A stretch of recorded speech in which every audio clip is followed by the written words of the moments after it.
वालेकुम दोस्तों। रोज हमारी वीडियो में कोई ना कोई बात होती है, लेकिन आज आपसे मैंने बड़ी इंपॉर्टेंट बात करनी है। वो ये है कि प्लीज आप वीडियो को लाइक, चाहे फेसबुक पे देख रहे हैं या यूट्यूब पे, कमेंट करें। लाइक भी करें। कमेंट इसलिए करें कि आप मुझे अपने फीडबैक से जरूर आगाह करें, क्योंकि दोस्तों जो आप लोगों का फीडबैक है उसमें सवालात भी होते हैं, अच्छे एनालिसिस भी होते हैं, क्रिटिसिज्म भी होता है। अच्छे क्रिटिसिज्म को मुझे भी आप सुनना अच्छा लगता है।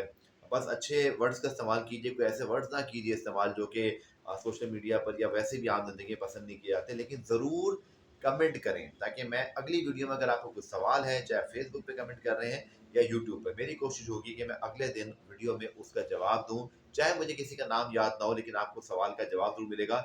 ये मेरा आपसे वादा है। शान मसूद की जनाब आप बात करते हैं, अपने टॉपिक पर आते हैं। शान मसूद ने जो आज प्रेस कॉन्फ्रेंस की, मैं उसके बारे में भी सोच रहा था, क्योंकि मैंने प्रेस कॉन्फ्रेंस अटेंड की। मैं उसके बारे में कुछ और तस्वीर भी सुन रहा था, जो कि सबको सुनना अच्छा लगता है। कभी किसी का अच्छा पॉइंट होता है, किसी का बुरा पॉइंट, कुछ आर्गूमेंट्स आ जाते हैं ध्यान में। फिर मैंने इंडिया और बांग्लादेश के टेस्ट मैच की झलकियां दोबारा देखी, क्योंकि मैंने जैसे आपको बताया था कि शाह मसूद की प्रेस कॉन्फ्रेंस और कुछ नेशनल स्टेडियम में जो रेनोवेशन की वीडियोस हैं वो बनाने की वजह से मेरा पूरा फोकस जो है वो आज स्टेडियम के अंदर 5 से 6 घंटे में रहा। शाह मसूद की प्रेस कॉन्फ्रेंस, उसके बाद वहाँ पे कुछ वीलॉग्स बनाए। एक आध दिन में वो आपको सारे मैं दिखाऊंगा कि नेशनल स्टेडियम में क्या हो रहा है, और बहुत खास किस्म की वीडियोस मैंने आपके लिए बनाई। एक बड़ा स्पेशल वीलॉग भी इंशाल्लाह अगले 24 घंटों में मैं आपको अपलोड करके दूंगा, जिसको आपको देखकर मजा आएगा। देखिए, मैंने जो एनालिसिस किया शाह मसूद की प्रेस कॉन्फ्रेंस का, एक चीज़ तो उन्होंने बहुत अच्छी की कि उन्होंने तमाम तर खामियों, गलतियों, कोताहियों, सेल्फ एनालिसिस, कोई लेम एक्सक्यूज़ नहीं, स्ट्रेट फॉरवर्ड किस्म की बातें की। उनकी बातों से एक चीज़ मुझे ज़रूर समझ में आई, वो ये है कि कहीं न कहीं पाकिस्तान क्रिकेट बोर्ड अभी भी उनको बैक कर रहा है। देखिए, उनकी प्रेस कॉन्फ्रेंस कराई गई कराची के अंदर, क्योंकि वो फिर जा रहे थे मुल्तान में। मुल्तान में आपको जैसे मैंने बताया कि मुल्तान या हमारे यहाँ जब अगर आप फैसलाबाद में क्रिकेट खेलते हैं तो मेन स्ट्रीम स्पोर्ट्स का मीडिया वहाँ पर नहीं है। सो आपने आज क्या किया कि कराची में जो मेन स्ट्रीम मीडिया है उनके साथ शान को एक बहुत डिटेल इंटरेक्शन करवाया। इससे ये चीज़ समझ में आ रही है, एक तो पाकिस्तान क्रिकेट बोर्ड ये चाहता है कि कप्तान और कोच या जो थॉट प्रोसेस है बिहाइंड का, वो मीडिया के थ्रू आवाम तक भी पहुंचे। क्योंकि सिर्फ प्रेस कॉन्फ्रेंस में सहाफ़ियों को मुतमईन करना या सहाफ़ियों के लिए प्रेस कॉन्फ्रेंस कराने के साथ साथ आई एम श्योर कहीं ना कहीं मकसद था कि इस चीज़ की क्लैरिटी आप तक भी पहुंचे। अब उसी चीज़ को मैं आप तक पहुंचा रहा हूँ अपने एनालिसिस के साथ। देखिए, शाह मसूद ने जो बातें की उसमें क्लियरली नज़र आ रहा था कि जो हमारा सबसे बड़ा इशू है वो फिटनेस है। हमारा सबसे बड़ा इशू हमारा परफॉर्मेंस कल्चर है। हमारे यहाँ जो एक ओवर स्टैंडर्ड ऑफ फिटनेस है वो नहीं है। कितनी उन्होंने बड़ी बात बोल दी कि हम 3 दिन अच्छी टेस्ट क्रिकेट खेल जाते हैं, जिसमें उन्होंने वो जो इनिंग डिक्लेरेशन थी उसकी बात की। वन ऑफ द जैसे 2 टेस्ट मैच में ऑस्ट्रेलिया के खिलाफ भी हमारी ऐसी पोजीशन थी, हम चौथे पांचवें दिन गिरना शुरू होते हैं या पांचवें दिन बिल्कुल ही गिर जाते हैं। सो अब शान मसूद के इस बयान के बाद क्या कोई ऐसे लोग हैं हमारी क्रिकेट टीम में जिनकी पोजीशन जो है वो आगे चल के खतरे में हो सकती है? फास्ट बॉलर की तरफ उन्होंने टोटल इशारा कर दिया कि फास्ट बॉलर्स को सबसे फिट होना पड़ता है, चूंकि 5 दिन की क्रिकेट है और इवन इसमें विकेट कीपर्स भी आते हैं। लेकिन एक चीज की बिल्कुल सही उन्होंने निशानदेही जो फास्ट बॉलिंग की तो इसमें 2 प्रोसेस है, आप भी मुझे बता सकते हैं। देखिए जी, आपने शाहीन शाह अफरीदी और नसीम शाह को पहले टेस्ट मैच के बाद ड्रॉप किया। क्या उस वक्त भी ये दोनों अपनी फिटनेस के म्यार पे पूरा नहीं उतर रहे थे और आपने ड्रॉप किया? लेकिन शान जब ये बात करते हैं कि हमें फिटनेस और इस पूरे प्रोसेस के ऊपर जो है वो काम करने की जरूरत है, लेकिन फिर ये दोनों फास्ट बॉलर फिर टीम में आपको नजर आते हैं। हालांकि देखिए, नसीम शाह, शाहीन शाह अफरीदी बड़े नाम है, इनका ड्रॉप होना एक बड़ी न्यूज हो सकती है, बट इनका आना कोई बड़ी न्यूज नहीं है। बट अगर इनको ड्रॉप आपने किया, फिर कप्तान फिटनेस पे सवाल उठा रहा है, सो कहीं ना कहीं कड़ियां अगर आप मिलाएं, so clearly captain is demanding more from his fast bowler. मुझे ऐसे लगता है कि जो पहला टेस्ट मैच है वो बहुत सारे हमारे प्लेयर्स के लिए एक बहुत बड़ी लेकिन लास्ट अपॉर्चुनिटी हो सकती है, जिसके अंदर आपके बैटिंग के अंदर अब्दुल्ला शफीक हो गए, जिसके अंदर आपके इसी तरह फास्ट बॉलिंग के अंदर अगर आप देखें तो अमीर हमजा तो चले, उनकी फिटनेस पे मुझे नहीं पता कितना सवाल है, चूंकि वो तो फिर भी खेले। बट शाहीन शाह अफरीदी या नसीम शाह के हवाले से क्लियरली कैप्टन या कोच, मुझे ऐसे लगता है कि इनकी फिटनेस पे जहाँ वो काम कर रहे हैं, लेकिन वो साथ में डिमांड भी कर रहे हैं। तो मुझे लगता है कहीं ना कहीं स्क्रूटनी है हमारे फास्ट बॉलर्स की। मैं किसी का स्पेसिफिक या नाम लूंगा तो वो शायद एक पर्सनल चीज लोग ले लेते हैं। बट कैप्टन की बात, कैप्टन का कोच का ड्रॉप करना नसीम शाह, शाहीन शाह अफरीदी को, इट्स इंडिकेशन कि कहीं न कहीं वो ये समझते हैं कि बड़े नाम ज़रूर हैं, ये परफ़ॉर्मर भी हो सकते हैं, लेकिन कप्तान या कोच अपनी शिकस्तों का जो सारा जो चीज़ है, हालाँकि अगर आप मुझसे पूछें तो 26 पे 6 आउट होने के बाद हमने जो बहुत ज़्यादा रन्स करवाए, उसमें सिर्फ़ फ़ास्ट बॉलर्स नहीं, कप्तान की भी यहाँ स्क्रूटनी या एक तनकीदी निगाह हमें रखनी चाहिए। तो जहाँ लेकिन अगेन चूँकि कैप्टन है, अभी वो लीडर ऑफ़ द मतलब ऑफ़ द कैप कहते हैं ना शि कैप्टन ऑफ़ द शिप हैं, तो उनकी बातें इस वक़्त ज़्यादा इम्पोर्टेंट इसलिए कि वो उसके हवाले से एक्शन ले सकते हैं।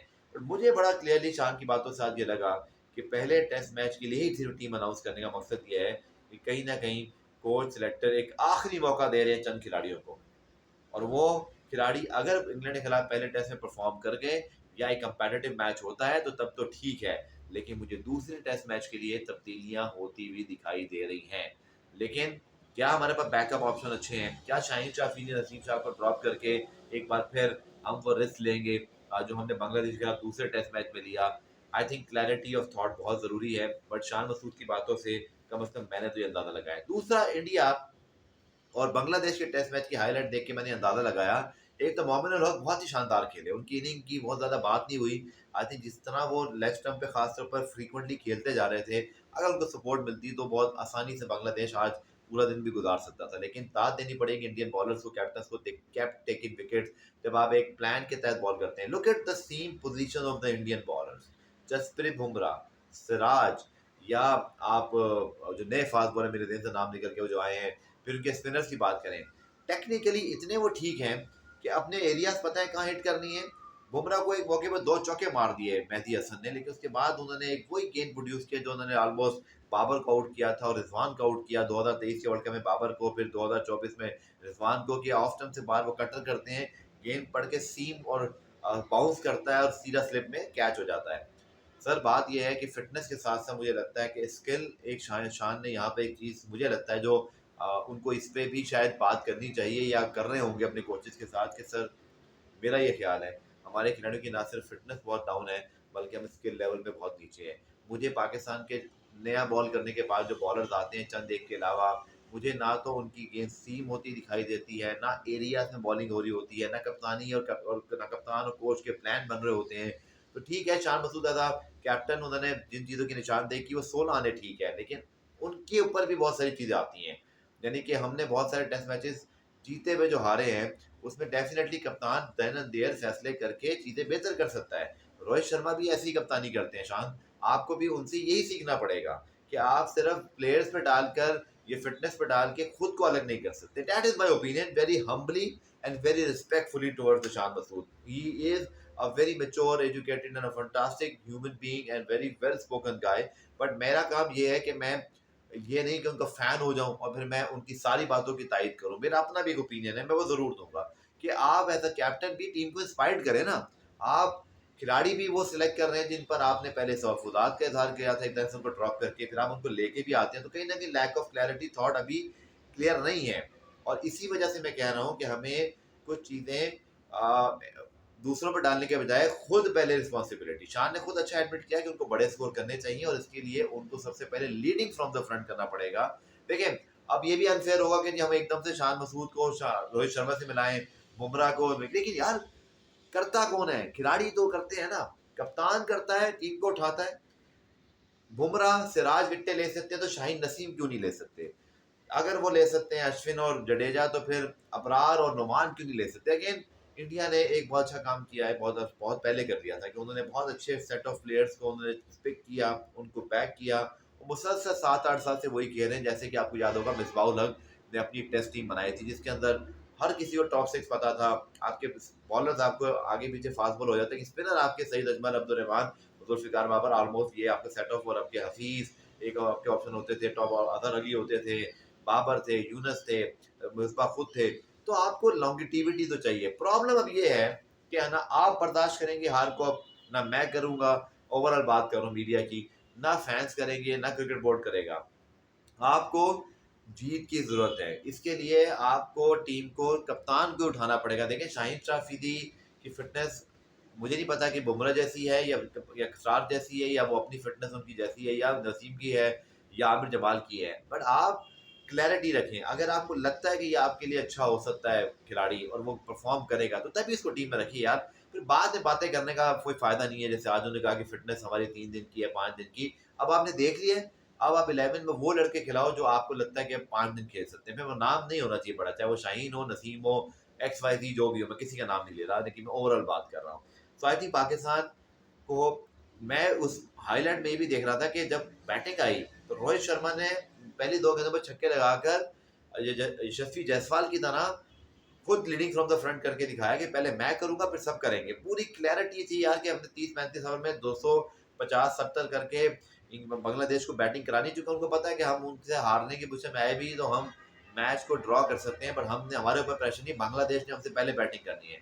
ये ब्रेवरी कैप्टन के अंदर खुद होनी चाहिए। ये सिस्टम नहीं सिखाएगा रोहित शर्मा ने, ये सिस्टम में जाके नहीं सीखा होगा, बट उन्होंने ये चीज अपने अंदर से एक इंस्पिरेशन निकाली है। उनके पास प्लेयर्स अच्छे हैं, बट प्लेयर से काम भी कैप्टन को लेना होता है। तो मेरे भाई, मेरा सिर्फ शाम को ये मशवरा है कि जहाँ बात कर रहे हैं फिटनेस की, बहुत सारी चीज़ों की, बट आप खुद भी अपने आप को लिफ्ट करें। आप खुद भी रोहित शर्मा को एग्जाम्पल बना के लीडिंग फ्रॉम द फ्रंट करें। आप लड़कों से वो काम लें, उनको टॉप, उनको एक ब्रेक दें, उनको एक ना, जैसे इंग्लैंड ने आप देखें जिस तरह की क्रिकेट खेलनी शुरू की है, तो वो सब एक जैसे खेलते हैं।